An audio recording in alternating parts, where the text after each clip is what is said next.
Hello everyone, welcome to my YouTube channel silent school. तो आज हम पढ़ने वाले हैं 12th क्लास का ऑर्गेनिक केमिस्ट्री का first chapter that is haloalkane and haloarenes.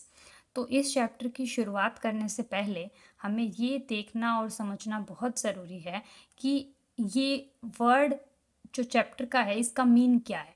तो सबसे पहले आप देख पा रहे होंगे हेलो और alkanes, halo and arenes. That means कोई हेलो वर्ड है और उसके साथ ही एल्केन और एरीन वर्ड्स हैं। जब हम 11th क्लास में होते हैं तो हमें हाइड्रोकार्बन चैप्टर पढ़ाया जाता है। That is nothing but hydro and carbon.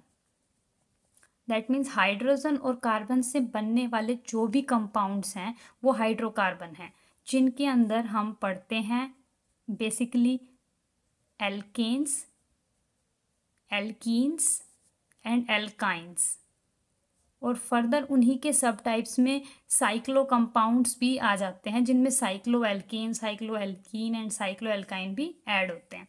इनके ये फॉर्मूलेज होते हैं जिनके बेसिस पे हम ये बता सकते हैं कि ये एल्कीन है, ये एल्काइन है या ये साइक्लो कंपाउंड्स हैं।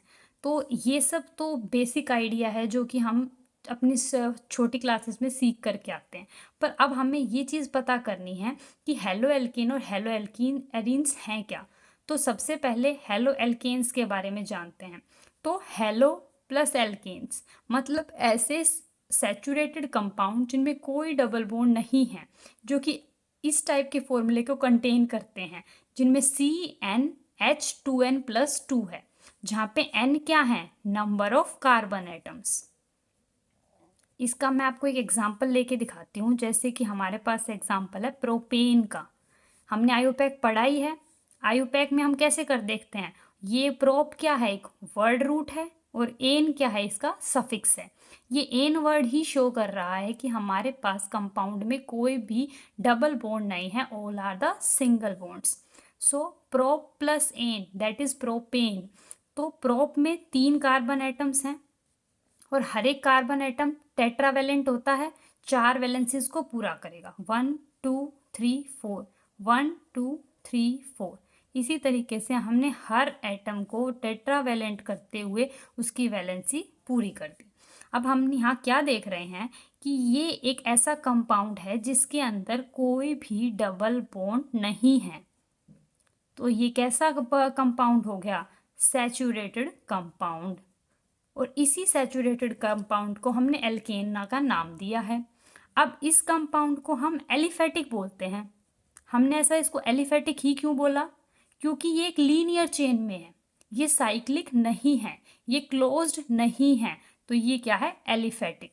मैंने ऊपर ही लिखा हुआ था कि इस चैप्टर को पढ़ने के लिए हमें एलिफेटिक और एरोमेटिक में डिफ्रेंशिएट करना आना चाहिए। तो इस टाइप के जो कंपाउंड्स होंगे जो लीनियर होंगे उन्हें हम क्या बोलेंगे, एलिफेटिक बोलेंगे। आगे आते हैं एरोमेटिक।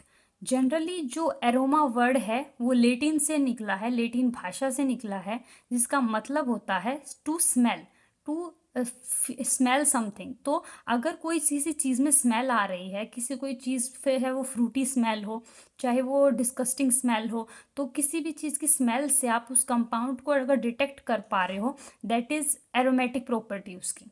तो अगर आप किसी भी चीज़ को एरोमेटिक बताना चाहते हो तो आप उसको स्मेल करो। फॉर एग्जाम्पल जो ईथर्स होते हैं दैट इज़ ROR टाइप्स, तो ऐसे कंपाउंड्स जो होते हैं वो फ्रूटी स्मेल के होते हैं। दैट मीन्स उनमें फ्रूटी स्मेल आती है। पर ये तो कोई कंसिडरेशन नहीं हुई, क्योंकि कुछ कंपाउंड्स ऐसे भी होते हैं जिनके पास कोई स्मेल नहीं होती। तो उनको डिटेक्ट करने के लिए हमारे पास रूल आया that is known as Huckel rule, जिसकी कुछ कंडीशन होती हैं। पहली कंडीशन क्या होती है कि वो साइक्लिक होना चाहिए कंपाउंड, दूसरा प्लेनर होना चाहिए, दैट मीन्स sp2 हाइब्रिडाइज्ड उसमें कार्बन होना चाहिए। sp2 sp3 यहाँ से हम क्या समझते हैं कि आप वहाँ पर सैचुरेटेड अनसैचुरेटेड को डिफ्रेंशिएट कर सको। अब जैसे कि आप इसी कार्बन को उठा लो, इस कार्बन की हाइब्रिडाइजेशन क्या होगा, 1 2 3 4। तो अगर मैं इसके करेक्टर्स को जोड़ू, जैसे कि देखिए sp2 है, इसमें एक s है और 2 p हैं, तो 2 + 1 कितना हो गया, 3। तो ये तो 3 आया इसका। पर हमने इसकी वैलेंसी काउंट की तो 4 आ रही है, तो हमें ऐसी हाइब्रिडाइजेशन ढूंढनी होगी जिसकी जो सम ऑफ आई ऑर्बिटल्स का वो 4 आए। दैट मीन्स हमें क्या करना पड़ेगा, एस का ऑर्बिटल कितना होता है, एक ही होता है, पर पी के 3 अवेलेबल होते हैं, तो क्यों ना उनको 3 कर दिया जाए। तो हमारे पास हाइब्रिडाइजेशन क्या आ गई, sp3। तो हमारे पास ये बोलता है कि अगर कोई सब्सटेंस, कोई भी कंपाउंड अगर सैचुरेटेड है तो उसमें तो sp3 हाइब्रिडाइजेशन आएगी, तो sp3 तो होनी नहीं चाहिए। अगर वो sp3 हुई तो वो एरोमेटिक नहीं हो सकता। एरोमेटिक होने के लिए साइक्लिक होना चाहिए, प्लेनर होना चाहिए। और तीसरी इंपॉर्टेंट चीज़, कंजुकेशन वहाँ होनी चाहिए। हम 11th में पढ़ के आए हैं कि कंजुकेशन लीड्स टू स्टेबिलिटी, कि जिस भी कंपाउंड में कंजुकेशन आती है वहाँ स्टेबिलिटी आती है। क्यों? क्योंकि कंजुकेशन आने से एनर्जी जो है वो सब्सटेंस की डिक्रीज हो जाती है। फॉर एग्जांपल, अगर हम इस कंपाउंड को कंसीडर करें तो यहाँ हम क्या देख रहे हैं कि या ये कंपाउंड कंजुकेशन में है, इसको हम बोलते हैं ब्यूटा 1,3 डाइईन। 4 कार्बन कंटेनिंग और 2 ईन हमारे पास है, first, second, third, fourth. Third first position पे ईन है, इसीलिए इसका नाम ब्यूटा 1,3 डाइईन है। तो आप इसमें क्या देखोगे, ये डबल बॉन्ड यहाँ शिफ्ट हो सकता है, ये डबल बॉन्ड यहाँ शिफ्ट हो सकता है। तो इसके रेजोनेटिंग स्ट्रक्चर्स कुछ इस तरीके से बनेंगे।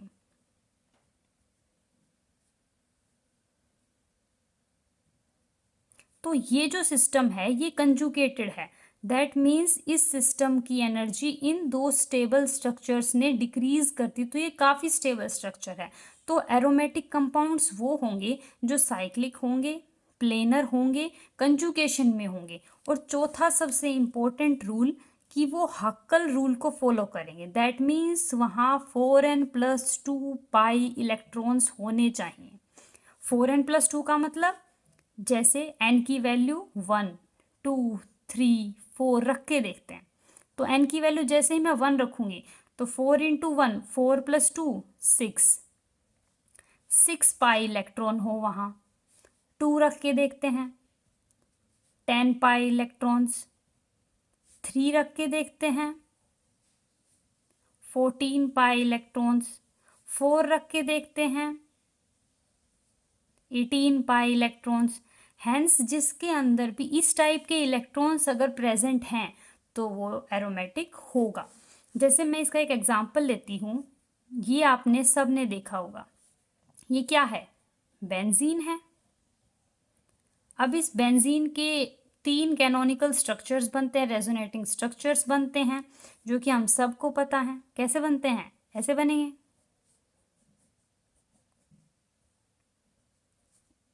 फिर से इनको रोटेट कर देंगे डबल बॉन्ड्स को, और ये अपनी पोजीशन चेंज करते रहेंगे।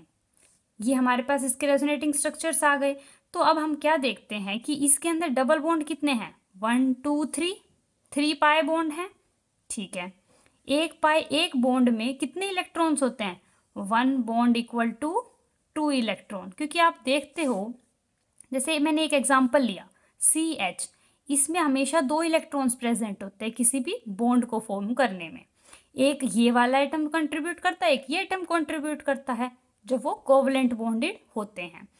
तो अब हमारे पास क्या आया कि 2 इलेक्ट्रॉन यहाँ पे एक बॉन्ड के अंदर है, एक बॉन्ड में 2 इलेक्ट्रॉन हैं, तो 3 बॉन्ड में कितने इलेक्ट्रॉन हो जाएंगे, यूनिटरी मेथड 6 इलेक्ट्रॉन्स। और देखो हमने क्या बोला था, जहाँ भी 6 इलेक्ट्रॉन होंगे वो क्या होगा, हमारे पास एरोमेटिक हो जाएगा। तो हैंस बेंजीन क्या है, एरोमेटिक कंपाउंड है। और एरोमेटिक कंपाउंड्स क्या होते हैं, अपने आप में स्टेबल होते हैं। ठीक है, आगे हम पढ़ेंगे कि एरोमेटिक कंपाउंड स्टेबल होते हैं, फिर नॉन एरोमेटिक होते हैं, और anti aromatic compound least unstable होते हैं। इसीलिए जो आपने सुना भी होगा कि जो ये कंपाउंड है साइक्लोब्यूटाडाइईन, अब इसके अंदर काउंट करो, 2 पाई बॉन्ड है, एक के अंदर 2, तो 2 के अंदर कितने, 4। तो ये 4 आ गए, इसीलिए ये एंटी एरोमेटिक हो गया। इस एक रूल होता है जिसको हम बोलते हैं एंटी एरोमेटिक हक्कल रूल। इसमें क्या होता है कि कोई भी कंपाउंड एरोमेटिक होने की कंडीशन क्या है, ये तो कंडीशन होंगी ही होंगी, उसके साथ ये पक्का होनी चाहिए। पर अगर उस कंडीशन में एंटी एरोमेटिक हक्कल रूल है, that means 4n pi electron है, दैट मीन्स 1 n की जगह 1 रखो, 4 इलेक्ट्रॉन, 2 रखो 8 इलेक्ट्रॉन, यानी 4 के मल्टीपल 4, 8, 12, 16 अप टू सोन, ये जगह अगर वहाँ पे इलेक्ट्रॉन हैं तो वो एंटी एरोमेटिक होगा। For example cyclobutadiene. ठीक है, तो अब ये तो बात थी एलिफेटिक और एरोमेटिक हाइड्रोकार्बन की। पर अब हमें पढ़ना क्या है, हमारा मेन फोकस तो है haloalkanes and haloarenes. तो चलो अब हम बात करते हैं कि किसी भी सैचुरेटेड कंपाउंड, पहले मैं एलिफेटिक लेके चलूंगी ताकि आप लोगों को एरोमेटिक तक, साइक्लिक कंपाउंड्स तक पहुंचने में आसानी होगी। तो सबसे पहले हम शुरू करते हैं एलिफेटिक, या फिर उनको आप बोलोगे हेलो एल्केन्स। तो सबसे पहले हेलो एल्केन्स को देखिए, ये 2 वर्ड से मिलके बना है, हेलो एंड एल्केन्स। जैसे हमें पता है हेलो वर्ड कहाँ से आया, हेलोजेंस से आया। ठीक है, वो कौन कौन से होते हैं, हेलो में क्या क्या क्या आता है, fluorine, chlorine, bromine and iodine. जब भी आप इनका नाम लिखोगे आयुपैक में, तो आप फ्लोरीन की जगह पे क्या लिखोगे, फ्लोरो। देखो हेलो, जो भी आपको नाम इनका है ना उसके पीछे लो लगा दो। Cl को क्या बोलते हैं, क्लोरीन, तो क्या लगा दोगे, क्लोरो। Br को क्या लिख दोगे, ब्रोमो। आयोडीन को क्या लिख दोगे, आयोडो। समझ में आया? ठीक है, अब हम करते हैं, हेलो के बारे में बात कर ली हमने कि हेलो ये चीज़ें होती हैं, इसको हमें यूज़ करना है। इन सब को एक जनरल नाम दे दिया गया एक्स, जिसको हम आगे यूज़ करेंगे। एक्स एक सब्स्टिट्यूएंट है और एक्स की जगह पे ये कुछ भी हो सकता है। अब हमें पता है एल्केन्स क्या होती हैं, सैचुरेटेड होती हैं। Saturated means no double bond. अब अगर वहाँ कोई भी डबल बॉन्ड नहीं है तो उनका फॉर्मूला क्या होगा, CnH2n+2। ठीक है, कोई भी डबल बॉन्ड नहीं है। अब मैंने क्या किया, एक एग्जांपल ले लिया जनरलाइज करने के लिए। ये हमने पहले भी देखा है, क्या, प्रोपेन, जिसमें कोई भी डबल बॉन्ड नहीं है। अब मैं चाह रही हूँ कि मैं इस हाइड्रोजन को हटा दूँ यहाँ से। मैंने चाहा कि मैं इस हाइड्रोजन, आप किसी भी हाइड्रोजन को हटा सकते हो, सब इक्विवेलेंट हैं। अगर मैंने इस एक H को हटा दिया तो ये कुछ ऐसा दिखेगा। अब ये कुछ ऐसा दिख रहा है, तो अब ये पोजीशन हो गई खाली। इसका नाम क्या था, 1 2 3 प्रोप, सारे सिंगल बॉन्ड हैं, एन। अगर मैं इस पोजीशन जो कि वैकेंट है, अब ये खाली हो गया है, तो सारे सिंगल बॉन्ड, 3 कार्बन एटम भी हैं, तो इसका नाम क्या हो जाना चाहिए, प्रोपेन ही होना चाहिए। पर एक हाइड्रोजन तो चला गया ना, तो इसका नाम हो जाएगा प्रोपाइल। जब हमारे पास एक हाइड्रोजन चला जाता है तो आइल जो है हमारे पास सफिक्स यूज होता है वर्ड रूट के बाद। प्रोप जो है वर्ड है, रूट है, उसके बाद जो सफिक्स यूज होगा, एन यूज ना होके आइल यूज हो जाएगा। ठीक है, इतना बात समझ में आई। अब हम क्या करेंगे, इसके अंदर ऐड कराएंगे हेलो कंपाउंड्स को, मतलब एक्स को। मैंने आपको बताया था ना, एक्स को हमें यूज करना है। फ्लोरीन, क्लोरीन, ब्रोमीन, आयोडीन की जगह पे मैं एक जनरलाइज्ड एक्स यूज करूंगी, तो मुझे इस एक्स को ऐड कराना है इस पोजीशन पे। तो मैंने इस एक्स को ऐड करा दिया, ऐड हो गया ये। तो अब ये जो कंपाउंड बना है, ये जो फॉर्म हुआ है, इसका नाम ही है हेलो एल्केन्स। यहाँ पे हेलो एल्केन क्या हो सकता है, फ्लोरो प्रोपेन भी हो सकता है। इसको आप हेलो एल्केन ना लिख के हेलो प्रोपेन लिखो, हेलो प्रोपेन। अब मैं क्या लिख सकती हूँ, फ्लोरोप्रोपेन, क्लोरोप्रोपेन, आयोडोप्रोपेन। क्लियर हुआ? ठीक है, अब हम आगे चलते हैं। हमें ये समझ में आया कि ये सारे कंपाउंड्स इस टाइप के क्या कहलाएंगे, हेलो कंपाउंड्स कहलाएंगे, हेलो एल्केन्स कहलाएंगे। अब हमें एक डेफिनेशन देनी है हेलो एल्केन्स की, तो हम क्या देंगे, हेलो एल्केन्स हमारे पास ऐसे कंपाउंड्स होते हैं जो कि कंटेन करते हैं हैलोजन एटम जो कि कनेक्टेड होगी sp3 हाइब्रिडाइज्ड कार्बन एटम से। अब देखिए मैंने आपको हाइब्रिडाइजेशन निकालनी बताई थी। देखिए अगर अब मैं ये बोलता है ऐसा कंपाउंड जिसमें हैलोजन कंपाउंड किसी ऐसे कार्बन से अटैच होगा जो कि sp3 हाइब्रिडाइज्ड होगा। आपको अगर किसी भी कंपाउंड को हेलो एल्केन बताना है तो आप सबसे पहले ये देखिए क्या वो किसी ऐसे कार्बन से जुड़ा हुआ है जो sp3 हो। sp3 करने के लिए क्या काउंट करेंगे? बॉन्ड्स काउंट करेंगे, सिग्मा बॉन्ड्स काउंट करेंगे। Sigma 1 2 3 4, 4 sigma bond. 4 sigma bond के लिए जो हाइब्रिडाइजेशन होती है वो होती है sp3। कैसे? s के देखिए ऑर्बिटल एक ही होता है, p के 3 होते हैं, d के 5 होते हैं एंड f के 7 ऑर्बिटल्स होते हैं। अब s का एक ऑर्बिटल है, एक ही यूज कर पाएंगे। देखिए 4 को एक तो आ गया 4 का s से, कितने बचे? 3। तीनों क्यों ना हम p से ले लें, अवेलेबल हैं तो क्या आ जाएगी हाइब्रिडेशन? sp3।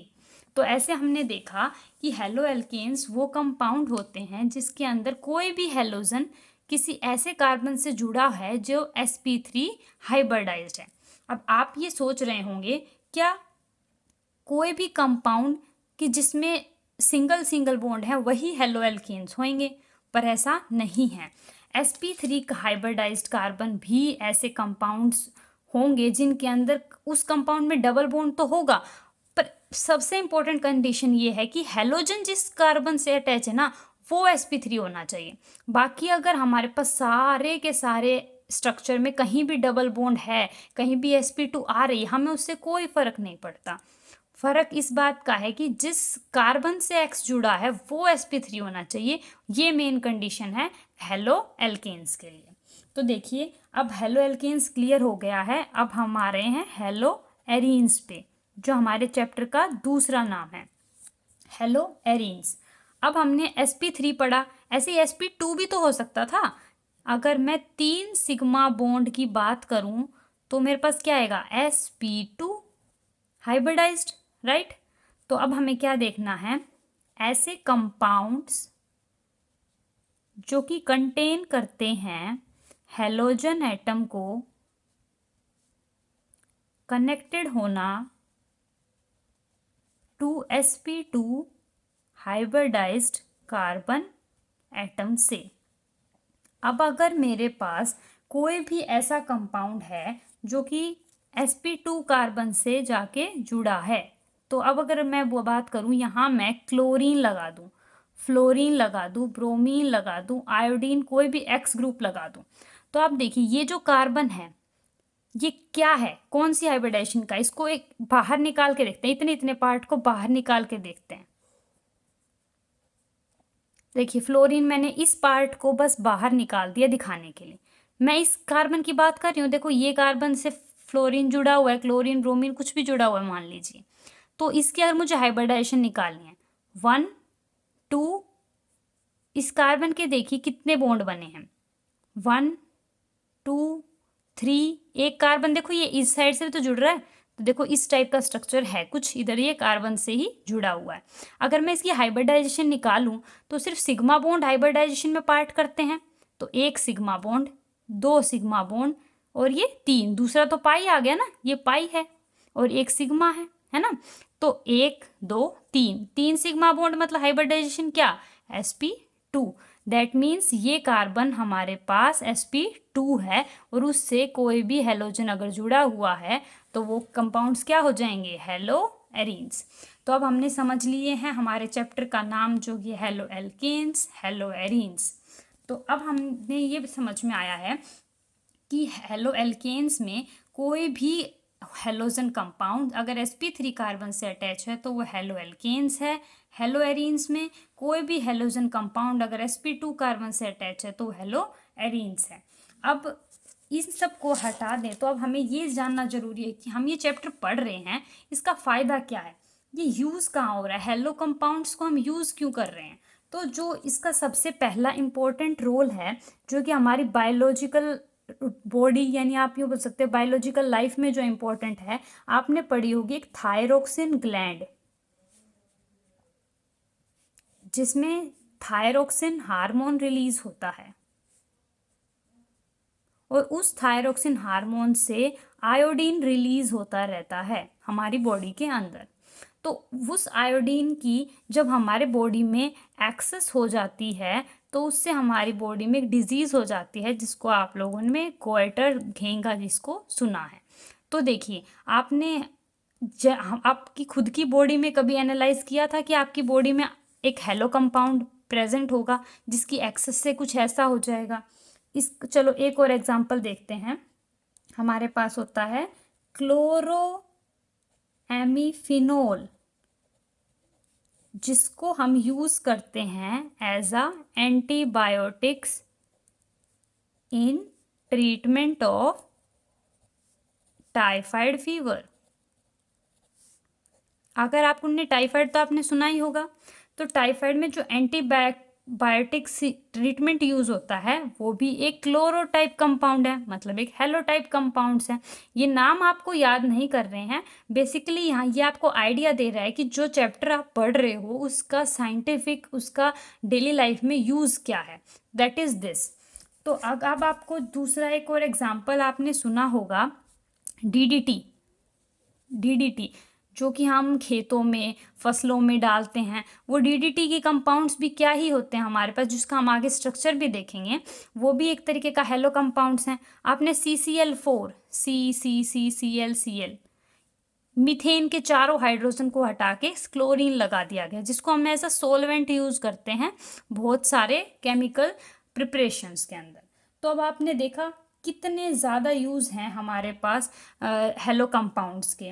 यही नहीं, बहुत सारी सर्जरीज़ करते टाइम जो आप एंटीसेप्टिक यूज़ करते हैं, वो भी सारे मेडिकल साइड में जितने भी ज़्यादा एंटीसेप्टिक्स या जितने भी केमिकल्स, ना ही सिर्फ बायोलॉजिकल सेक्टर में, बहुत सारे केमिकल इंडस्ट्रीज़ में भी जो है हमारे कंपाउंड्स यूज़ होते रहते हैं। तो इनका बहुत एक इम्पोर्टेंट रोल है यहाँ पे। तो अब हम आगे पढ़ेंगे नेक्स्ट लेक्चर में क्लासिफिकेशन, कि किस तरीके से हम हेलोजन कंपाउंड्स को क्लासीफाई करते हैं on the basis of number of halogens, on the number of carbon atom, primary है, सेकेंडरी है, बहुत कुछ आगे देखना बाकी है। तो आगे के देखने के लिए चैनल पे जुड़े रहें, चैनल को लाइक करें, सब्सक्राइब करें, ताकि आपको ऐसी ही अच्छी वीडियोस हमारे चैनल से मिलती रहे। Thank you.